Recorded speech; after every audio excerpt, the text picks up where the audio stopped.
Estoy entusiasmado con esta palabra que voy a compartirle. Estoy en el libro de Hebreos, capítulo 5, verso 7. Hebreos 5, 7.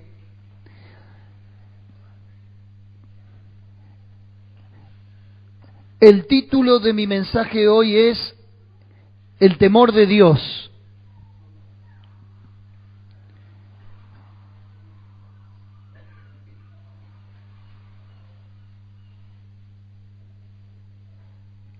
Hebreos 5, 7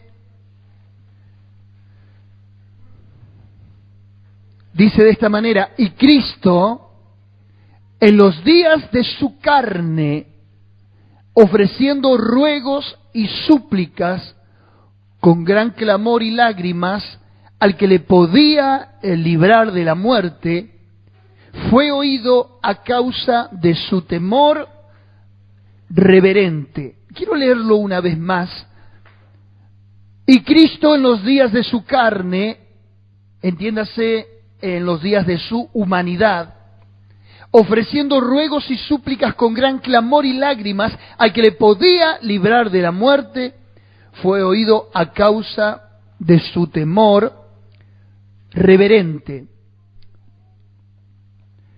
Cuando uno hace una exégesis de este pasaje,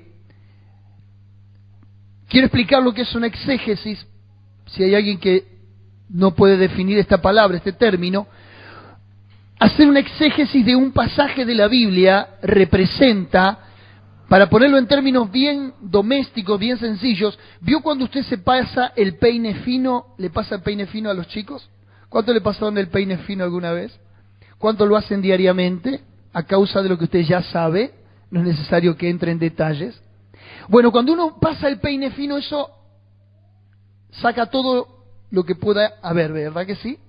Cuando uno agarra un texto de la Biblia y le hace una exégesis, lo está desgajando al texto y lo está estudiando a fondo, le está extrayendo al máximo la riqueza que pueda tener esa palabra. Y si yo tengo que hacer una exégesis de este pasaje, Hebreos capítulo 5, verso 7, este pasaje me conecta y me vincula en forma directa con los evangelios. El evangelio de Lucas, el evangelio de Mateo, el evangelio de Juan, el evangelio de Marcos. ¿Cuándo sucede este episodio? Instancias, minutos antes, horas antes del arresto de Jesús para luego ir a la cruz, Jesús se encuentra en la escena del Getsemaní, orando. La palabra Getsemaní significa prensa de olivo, prensa de aceituna, prensa de aceite. El Getsemaní era un lugar, un bosque, era como un huerto donde había muchas plantas de olivos. Ahí es donde Jesús iba a orar frecuentemente.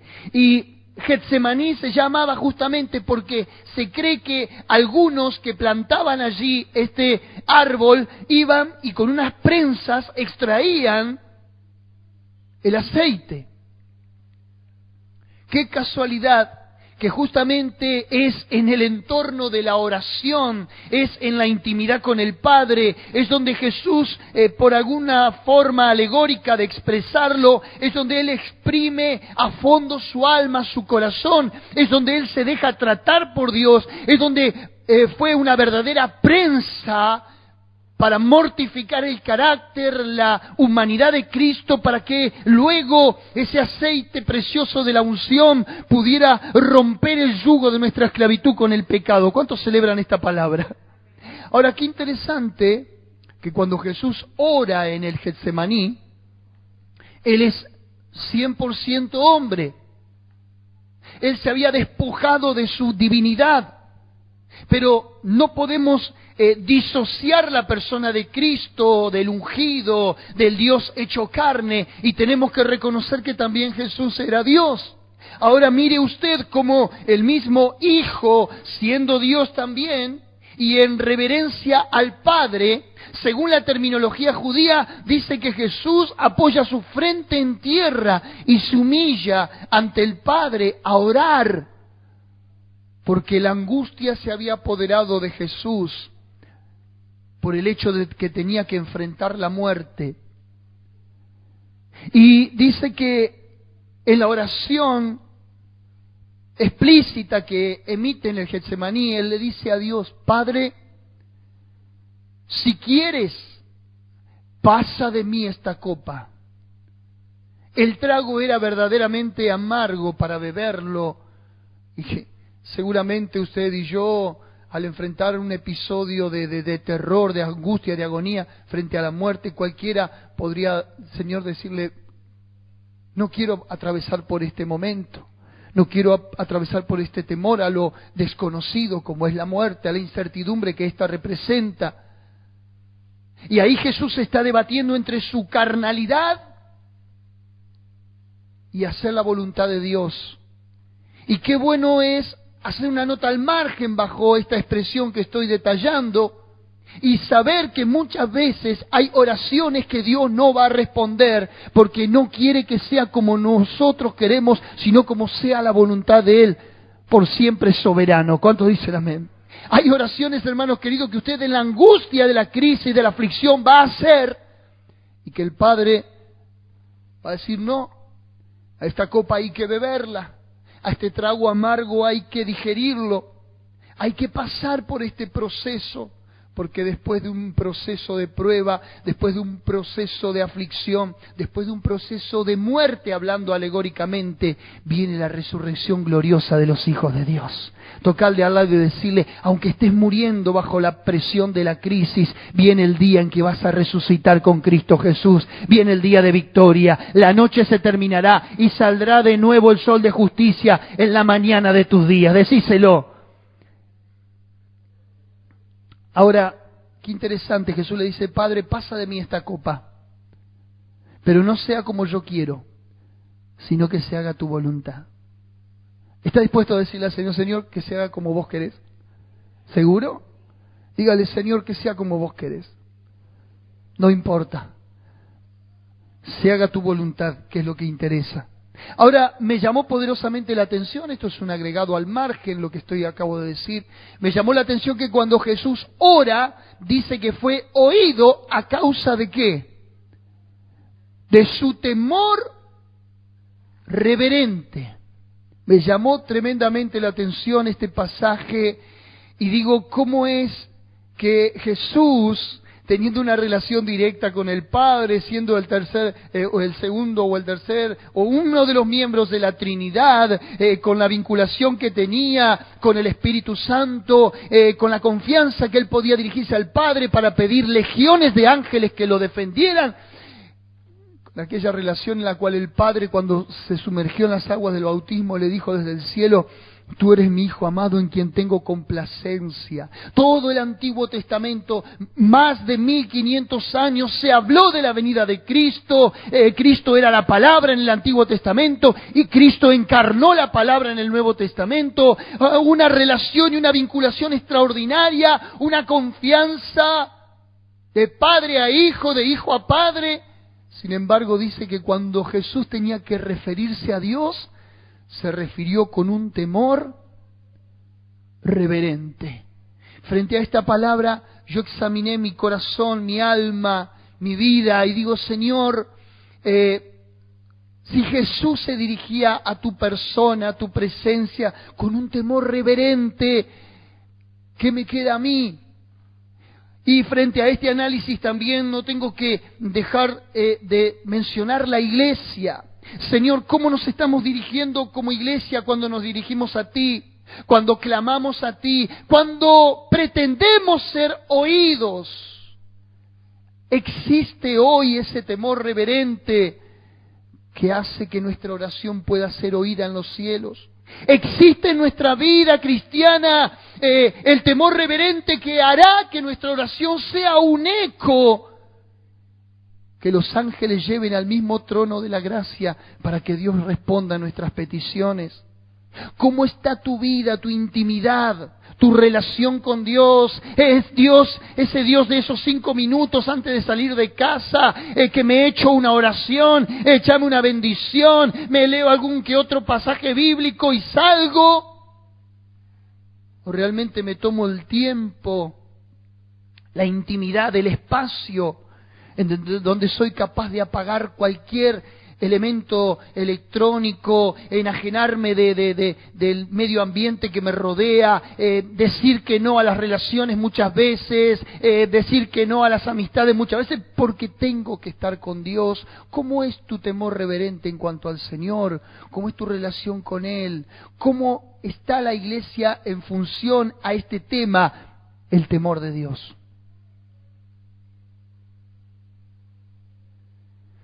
Tengo algunos pasajes para mencionar.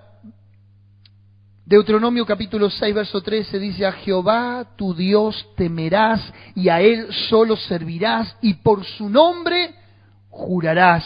El Salmo 34, 9 dice: temed a Jehová vosotros todos sus santos, pues nada falta a los que le temen. El Salmo 103, verso 11 dice: porque como la altura de los cielos sobre la tierra, engrandeció su misericordia sobre los que le temen.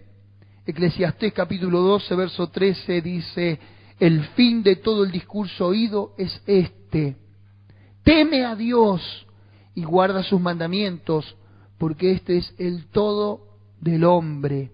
Mateo 10, 28 dice: no temáis a los que matan el cuerpo, mas al alma no pueden matar. Temed más bien a aquel que puede destruir el alma y el cuerpo en el infierno. Primera de Pedro 2:17 dice: honrad a todos, amad a los hermanos, temed a Dios, honrad al Rey. Santiago 2:19 dice, haciendo alusión al temor de Dios: ¿tú crees que Dios es uno? Bien haces. También los demonios creen y tiemblan. El tema es que los demonios a veces tiemblan más que los cristianos. Tengo algunos textos más. Job capítulo 4, verso 6 dice: ¿no es tu temor a Dios tu confianza y no es tu esperanza la integridad de tus caminos? Job 28, 28 dice: he aquí que el temor del Señor es la sabiduría. Segunda de Corintios 7:1 dice: así que, amados, puesto que tenemos tales promesas, limpiémonos de toda contaminación de carne y espíritu, perfeccionando la santidad en el temor a Dios. Hebreos 12:18: porque no os habéis acercado al monte que se podía palpar, que ardía en fuego a la oscuridad, a las tinieblas y a la tempestad, al sonido de la trompeta y a la voz del que hablaba, la cual los que la oyeron rogaron que no se les hablase más, porque no podían soportar lo que se les ordenaba. Si aún una bestia tocar el monte, será apedreada o pasada con dardo. Y tan terrible era lo que se veía, que Moisés dijo: estoy espantado y temblando. Sino que os habéis acercado al monte de Sión, a la ciudad del Dios vivo, a la Jerusalén celestial, a la compañía de muchos millares de ángeles, a la congregación de los primogénitos que están escritos en los cielos, a Dios, el juez de todos, a los espíritus de los justos hechos ya perfectos, a Jesús, el mediador del nuevo pacto, y a la sangre rociada que habla mejor que la de Abel. Y escucha esta sentencia: mirad que no desechéis al que habla, porque si no escaparon aquellos que desecharon al que amonestaba en la tierra, mucho menos nosotros si desecharemos al que amonesta desde el cielo, la voz del cual conmovió toda la tierra, pero ahora ha prometido diciendo: aún una vez, y conmoveré no solamente la tierra, sino también el cielo. Y esta frase, aún una vez, indica la conmoción de las cosas movibles como cosas hechas, para que queden las inconmovibles. Así que, recibiendo nosotros un reino inconmovible, tengamos gratitud, y mediante ella sirvamos a Dios agradándole con temor y reverencia, porque nuestro Dios es fuego consumidor. Los síntomas de una iglesia tibia, hermanos queridos, justamente es que ha perdido el temor y la reverencia a Dios. Y el temor a Dios no es un mero formalismo ocúltico o un protocolo religioso, sino un diario caminar consciente de quién es Dios y su santidad. Hay quienes pueden fabular, imaginar, de que solamente son observados con Dios cuando están en un lugar como este. Hay quienes le muestran determinada reverencia a un lugar físico, a un templo, a una iglesia, a una capilla, a un cementerio. Conozco gente que pasa por un cementerio y se persigna.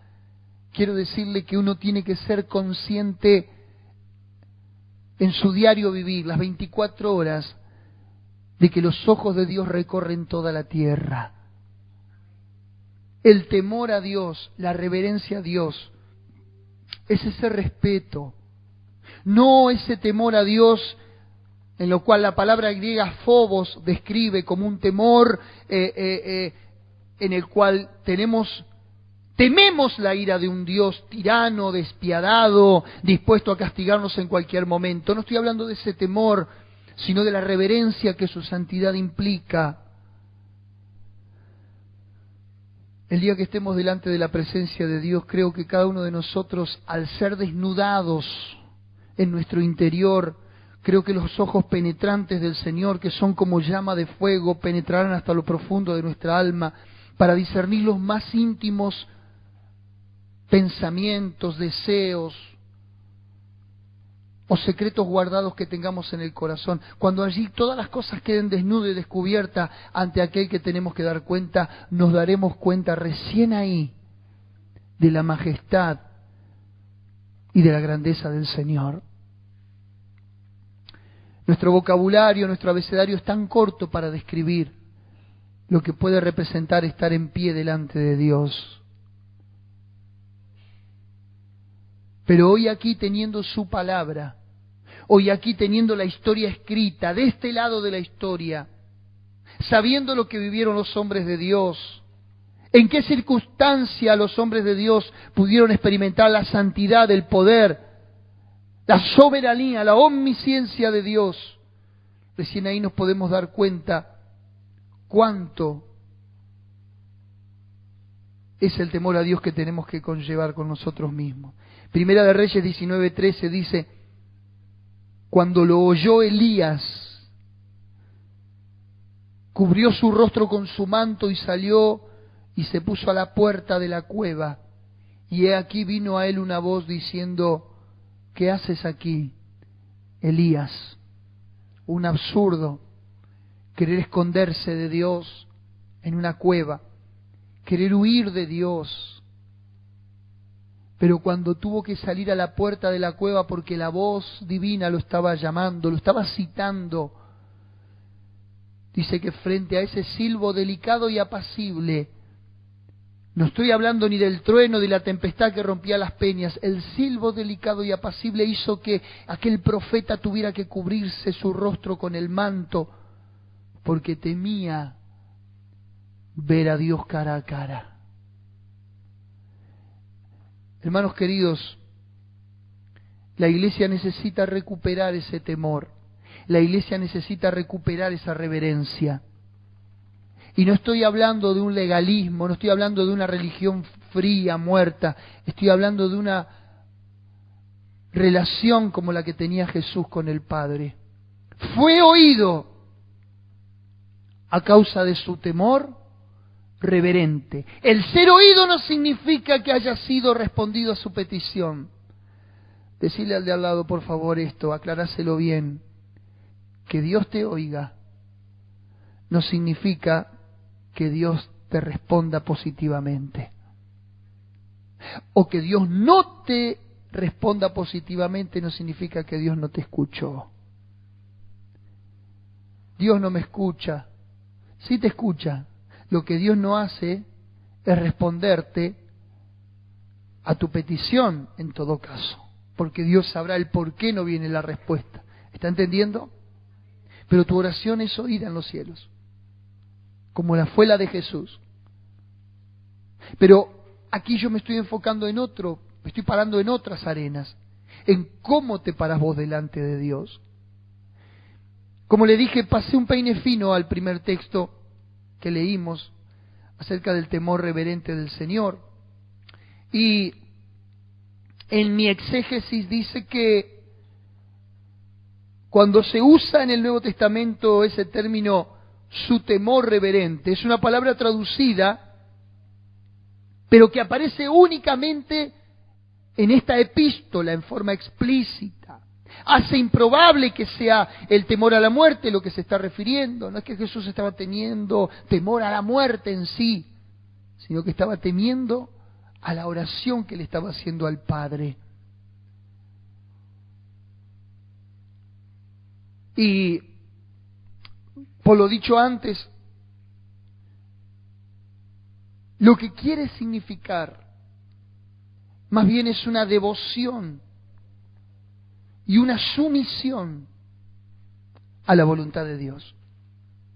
Sí, a una sociedad que levanta en alto la bandera de los derechos humanos, de la libertad de expresión, del pluralismo, del libre pensamiento, de la pluralidad y de tantas cosas. Sí, yo te vengo a hablar hoy de la sumisión. Te vengo a hablar hoy de la devoción, te vengo a hablar hoy de la lealtad, del compromiso. Cuando le decimos hoy Señor en nuestra sociedad a Dios, no significa nada. Pero cuando le decías Señor a Jesús hace 2000 y tantos años atrás, le estabas diciendo un término y una expresión que iba mucho más allá de una simple palabra como la que hoy utilizamos. Decirle Señor a Jesús en el tiempo bíblico era decirle amo, era decirle dueño, era decirle el mismo título honorífico que se le adjudicaba al César, soberano. Pero cuando le estamos diciendo amo, se entendía en un contexto explícito de que del otro lado había alguien que obedecía y se sometía voluntariamente. Estoy hablando de un esclavo. Si no tuvo la oportunidad de leer el libro Esclavo de un predicador, de un pastor llamado John MacArthur, léalo por favor, y usted se va a interiorizar entonces lo que significa ser un verdadero cristiano. O cuando los apóstoles se presentan en las cartas como diciendo Pablo, siervo de Jesucristo, Pedro, siervo de Jesucristo. Nuestra traducción de la Reina Valera no logró interpretar el original en griego, en el cual decía Pablo, esclavo de Jesucristo. En el tiempo que Cipriano de Valera, Casiodoro de Reina y Cipriano de Valera escribieron y tradujeron nuestra versión al español, año 1500 y tanto, 1600, estaba en pleno auge la esclavitud, estaba mal vista, era un término despectivo, peyorativo, era un insulto llamarse esclavo. Entonces ellos tradujeron de la mejor manera posible para no herir al lector, para no generar conflicto en el contexto social, y en vez de poner esclavo pusieron siervo, que suene más sencilla. Pero bajo esa terminología de siervo perdimos el verdadero sentido de lo que nosotros somos para Dios. ¿Verdaderos? Decía que está al lado tuyo, ¿estás dispuesto a ser un esclavo? Preguntáselo en serio. Un esclavo no pregunta, un esclavo obedece. Un esclavo no tiene pretensiones. Un esclavo no decide. ¿Estás dispuesto a ser un esclavo? ¿Y por qué cuando se te dice tenés que ir a tal o cual lugar, te adjudicás la pretensión de decir, si quiero voy, si no quiero no voy, si quiero pago, si no quiero no pago? Entonces no sos un esclavo. Y no me interesa herir susceptibilidades, si se hieren, se lastiman, Dios traerá la sanidad. Pero quiero hablarte claro en esta noche, quiero decirte que aquellos que hemos recibido y privilegiado con el llamado del Señor, en este caso la investidura que me compete como ministro del cielo, quiero decirte que me place obedecerle, me place decirle que sí cuando mi carne dice que no, y tengo un gozo inexplicable por esa obediencia. Quiero decirte que yo no tengo otra alternativa como vos, que quizá no fuiste llamado a ocupar este lugar, este espacio. A mí me gustaría hacer tantas cosas, que vos tenés la libertad de hacerla, pero yo no puedo porque soy esclavo del Señor y le tengo que obedecer, me guste. Pablo dijo, ¡ay de mí si no predico el Evangelio!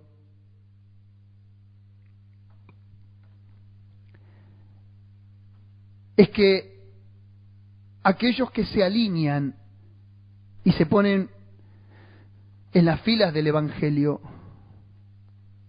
pero en forma auténtica, y tienen un verdadero encuentro con el Señor, una conversión genuina, han entendido el término de esclavo, de sumisión, de Señor, de amo y de dueño. Me gustaba aquel término que se utilizaba en el tiempo que se hacía el servicio militar,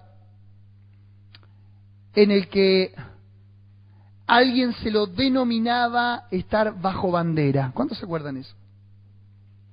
Te podían dar la libertad de salir, te podían dar la libertad, todavía no tenías del todo ya la baja, podías llegar a salir con una licencia temporaria o con una licencia y uno no sabía si te podían volver a llamar o no. ¿Qué decía la persona? Estoy bajo bandera, ¿sí o no?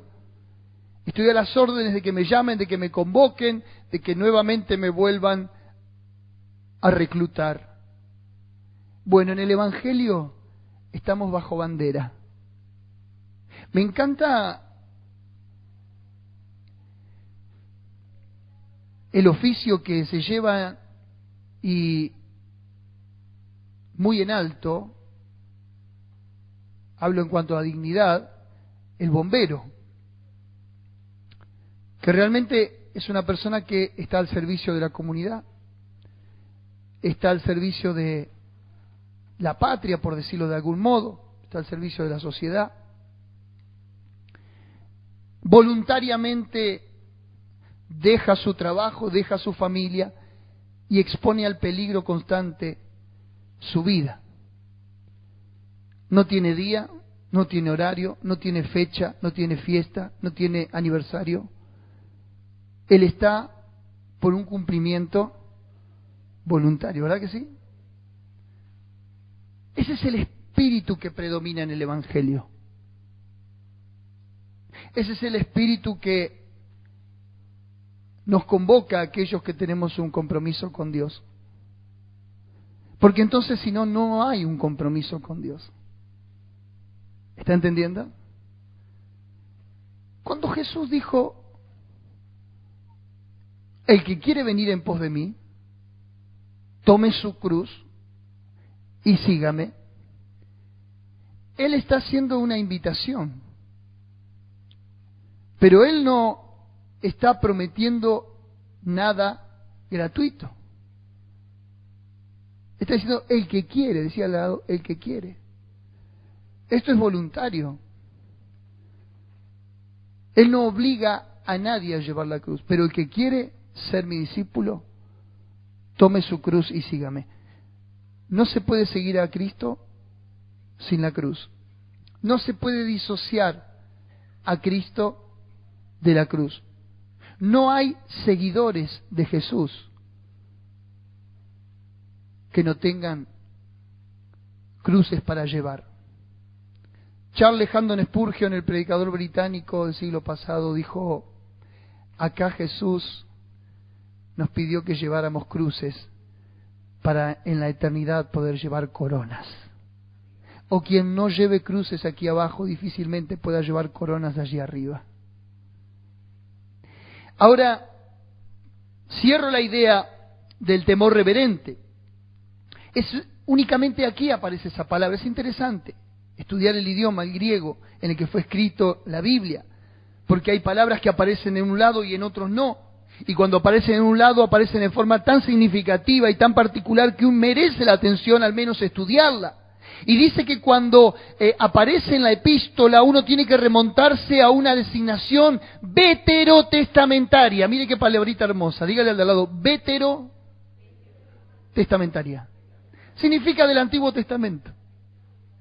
¿Vamos de vuelta? Vamos mejorando.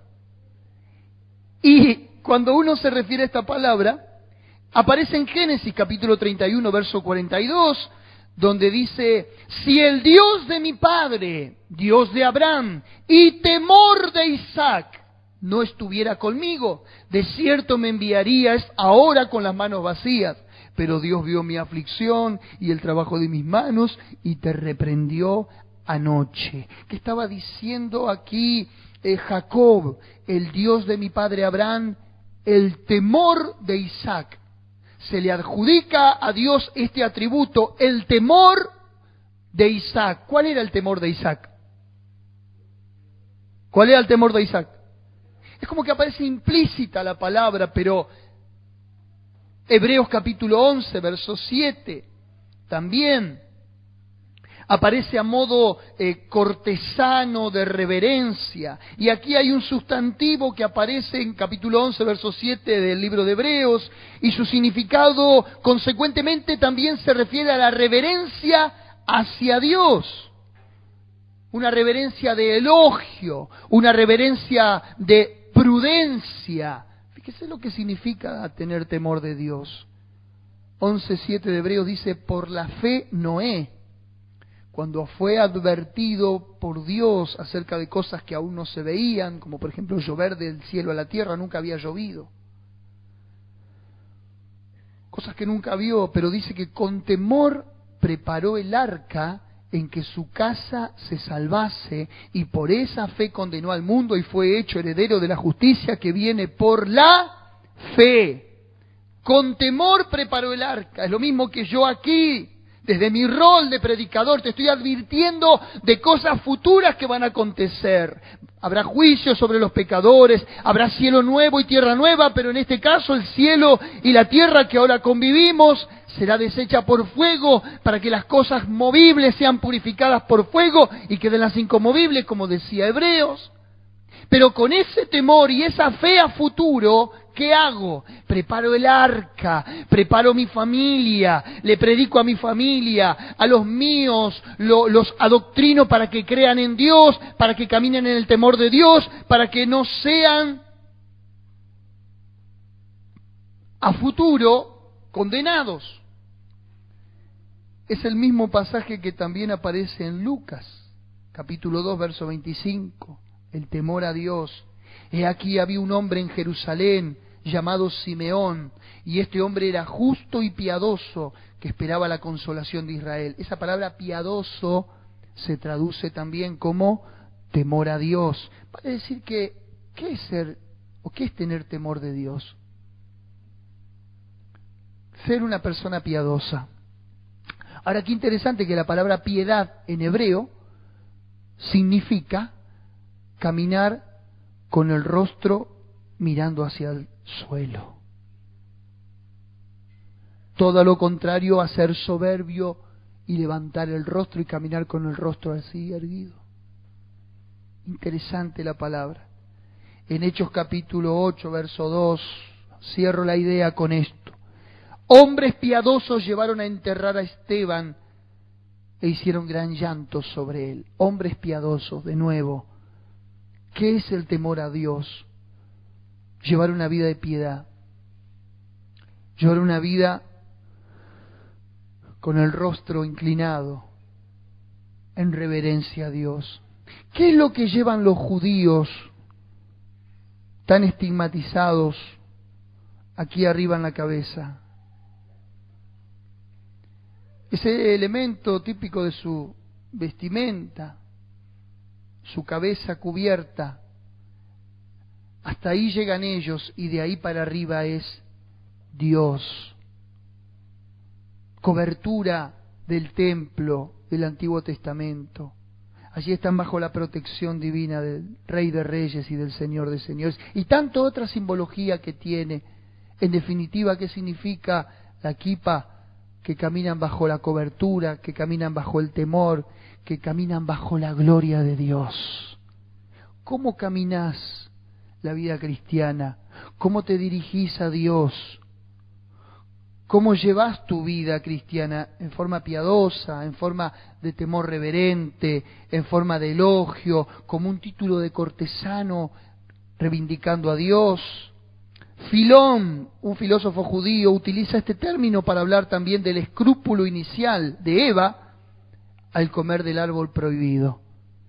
Según Filón, cuando Eva, antes de tomar el fruto para comer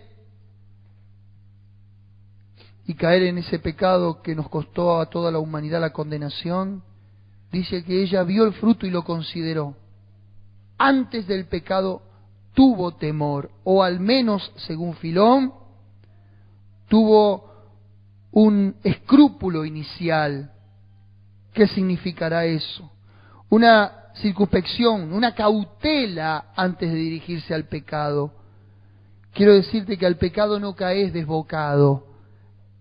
Cuando se te presenta el pecado en tu vida y tuviste un encuentro con Dios y conoces la palabra, quiero decirte que cuando te estás por enfrentar al pecado te sobreviene un temor reverente de parte de Dios, como diciéndote tu conciencia: cuidado con el paso que vas a dar. Y si no es así, entonces ya perdiste toda sensibilidad que el Espíritu Santo puede dar a tu corazón. Primera de Juan capítulo 5 dice: si tu corazón te reprende, hablando de la conciencia, mayor es Dios. Pero también Plutarco, en su locución clásica, dijo acerca del temor, utilizando este mismo término en la literatura clásica, se refirió al temor como a la puntillosidad religiosa. ¿Sos puntilloso religiosamente hablando? ¿Dejás la Biblia tirada por cualquier lugar? ¿Te levantás a cualquier hora sacándote las lagañas y dices: uy, se me hizo tarde para el culto? Cuando vas a ofrendar, metés la mano en el bolsillo y tirás los billetes arrugados como si fuera cualquier cosa, como si le estás dando una moneda al que te limpia los vidrios del auto. ¿Cómo te dirigís a Dios? A Dios no se lo va espontáneamente, señores. A Dios se lo va, y utilizando el término clásico de un impagano como era Plutarco, puntillosamente religioso. ¿Cómo te presentás ante Dios? ¿Cómo venís a la casa de Dios? ¿Cómo te predisponés para buscar a Dios? Bueno, todo ese combo es temor reverente a Dios. ¿Por qué Dios no me escucha? La Biblia dice que Jesús fue oído a causa de su temor reverente. Cierro. El mismo término para temor reverente se utiliza también en la literatura clásica griega. Me encanta esto, porque te da un pantallazo tan grande de una terminología. El retrato de alabanza de la vejez. Cuando ves un anciano, lo atropellás, te lo llevas puesto. ¿Cómo lo tratás? Al menos el sentido común, el criterio sano nos dice que a un anciano se lo respeta, se lo venera, se lo atiende, se lo reivindica, haya sido lo que haya sido, al menos por haber caminado mucho antes que vos por los caminos del mundo. ¿Cómo tratás a un anciano? Con reverencia, con respeto. Es el mismo término que se utilizaría, en todo caso, como un temor reverente hacia Dios. Tengo mucha tela para cortar en cuanto a este tema. Creo que la iglesia de hoy perdimos, soy parte de la iglesia, el temor reverente a Dios.